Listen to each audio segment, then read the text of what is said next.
Today's tutorial is pencil spin, which is my definition of any centered, fast spin on the Lyra in which the body is in a vertical, straight alignment. Tackling these types of spins is a great way to advance your knowledge and further your understanding of spin technique in general, as well as developing better overall body control. In particular, we're going to revise some of the spin technique principles already covered in that tutorial. So things like respecting the midline, weight transference, and keeping our legs and arms and hand placements as much as possible in the two-dimensional plane that is the alignment of the Lyra. So all of these things are going to help you control your spin better, stay centered under your point, and of course make your spin go as fast as possible. As a general rule of thumb, I like to recommend to my students that they train spin at the end of a session. So if you do end up getting dizzy or feeling a little bit queasy, you haven't ruined your training session for the day. And my second rule to follow is if you're working on increasing your tolerance in general to spin, make sure that you start just by pushing 10% over what you're already comfortable with. So whether you're moving yourself to more medium paced from a slow spin, or whether you're moving from medium to achieving a really fast spin, work on your centering and your body tension and positioning at a speed that you're comfortable with. And then if you do end up going too fast, you can always break out into a larger shape to slow the spin down. So the first drill that I always start with is to make sure that you can transfer your weight using your arm strength from a single knee hang behind the hoop with your arms on the top of the hoop, pulling up into sitting nice and high up on your hamstring.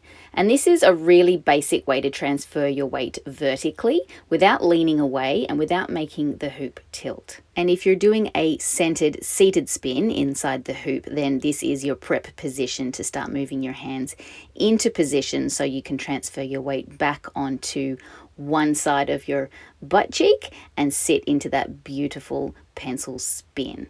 So this exercise is a great way to check, first of all, do you have the upper body strength to transfer your weight without leaning back on your hamstring? And then also it's going to reinforce the technique for spin control. Once you've done this, it's a good idea to play around with a hanging knee hang spin as well. So get yourself nice and centered with your knee hook at 12 o'clock, hands nice and wide, and you're going to use your heel to push your free leg up to 12 o'clock and then very slowly turning your hips to the side as much as you can, straightening out both legs, keeping the ankles together and trying to align yourself vertically. In this footage here, you can see that I notice that my chin is tucked, so my head is out of alignment with the rest of my spine and my legs.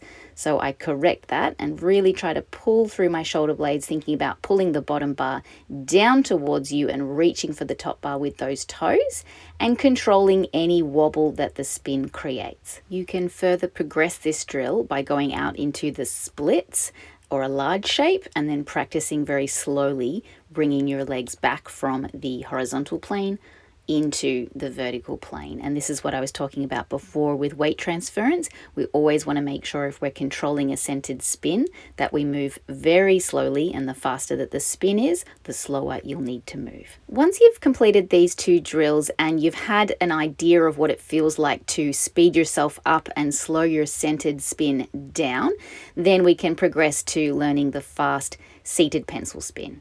Start by using a nice slow to medium paced spin and get yourself centered in your sit prep position. From here, we're going to change one hand into reverse and take it up to the top of the Lyra at 12 o'clock. And this will be the same hand as the front leg. And then the other hand is going to trace all the way down the outside of the Lyra into reverse grip and push right next to the outside of the back leg. And from there we can turn our body to face side on in the Lyra and transfer our weight backwards into sitting on the back leg, and then slowly close the ankles and cross to vertically align yourself into the pencil shape. To exit, we simply bring that free hand back up the side of the hoop to 12 o'clock, change the grip of the other hand, and this is what's most important, Take your weight up into your arms before transferring into the back of the knee, and then continue on into your combination. Another tip that helps a lot of students adjust to spin speed is to actually train a much longer combination on either side of the fast spin. So if you have the ability, you can bring your hoop down nice and low and generate medium paced spin from a toe spin of some description, and get yourself up into the centered position ready to go into your fast spin by placing a couple of small poses beforehand. What this does is it actually gives your brain a little bit of time, and your inner ear as well, to adjust to the pace of the speed. And then also add a few larger shapes on afterwards to gradually decrease the spin, so your brain doesn't get kind of shocked into fast spin and going in and out of different paced spins. And this is a great tip if you are just new to doing fast spins and you're wanting to incorporate it into a longer combination. As a final, more advanced progression, you can also do the seated pencil spin without changing the hand position. So you'll see in this clip here, I lift straight up into 2 bent arms at the top and then control myself down into the seated position. And this is just a way to go straight into a really fast spin. Once you've spent a couple of weeks working on your spin tolerance, I really think you'll find that you start to enjoy the feeling of spinning fast, and it gives you that nice exhilarating flying sensation. So let me know how you progress with your spin tolerance and how you're going with the 2 tricks in this tutorial, and make sure you post your progress, questions or concerns to the ACSC page.